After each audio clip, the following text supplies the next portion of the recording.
Les premiers aborigènes qui ont découvert cette île il y a plus de 5000 ans l'ont baptisée Gari, le paradis.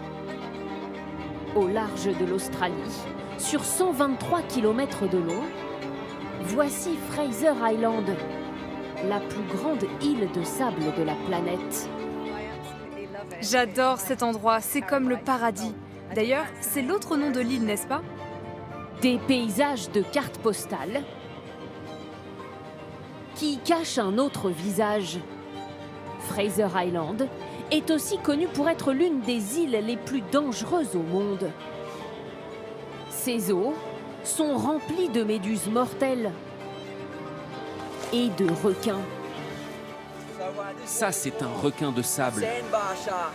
Pour se baigner, voici l'un des seuls endroits auxquels les touristes ont accès, un lac d'eau de pluie. Ce n'est pas très sûr de se baigner dans l'océan, parce qu'il y a des requins. Ce n'est pas surveillé. Donc ici, on est plus en sécurité. Les requins de Fraser Island Allez, camarades, on va décharger tout ça.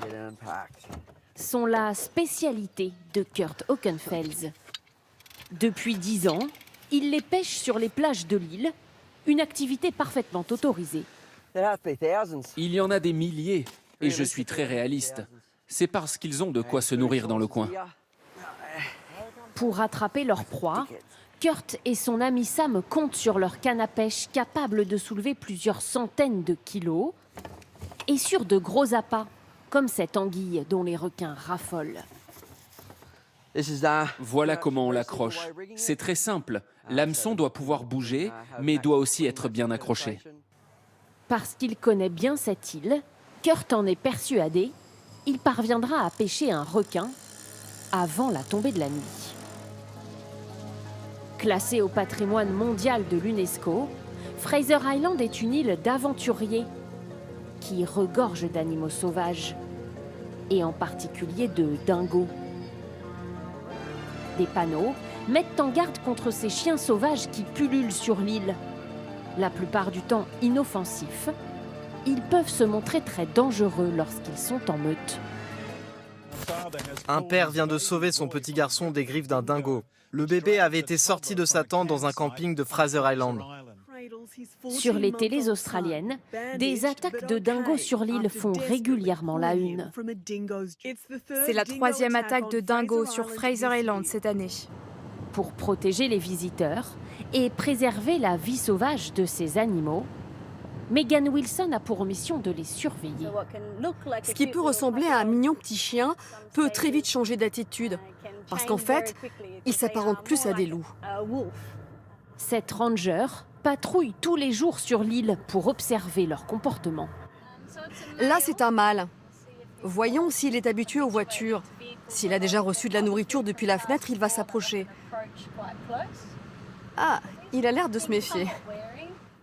Pour prévenir des attaques, elle rend aussi visite aux campeurs. Bonjour, comment ça va? Elle veut s'assurer qu'en cas de rencontre avec l'animal, ils sauront quel comportement adopter. On a pas mal de dingos en ce moment dans le coin.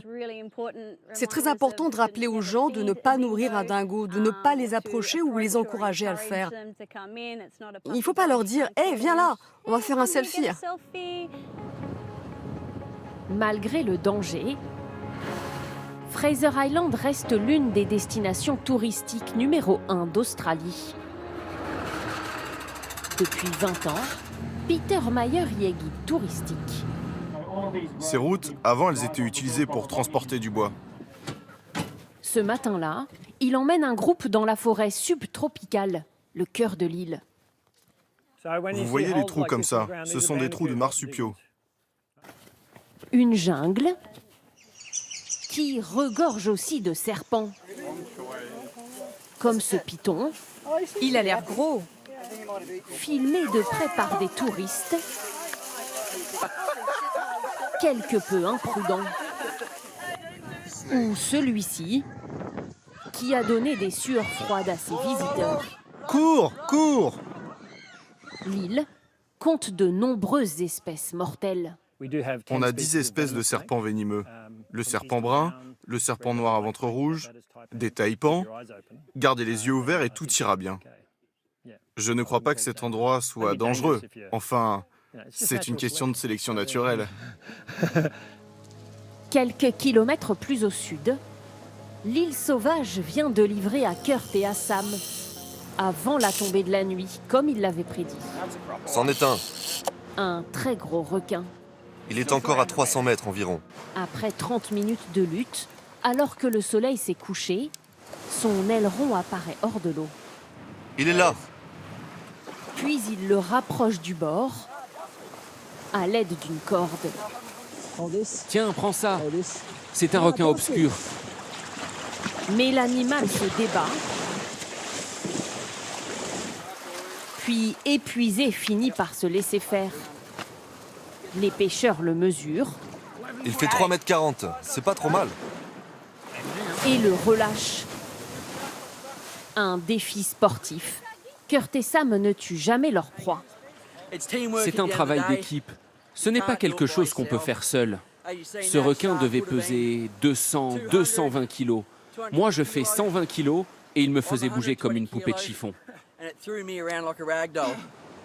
Entre enfer et paradis, l'île de Fraser va continuer à voir veiller cette nuit-là ces deux pêcheurs à la recherche de prédateurs.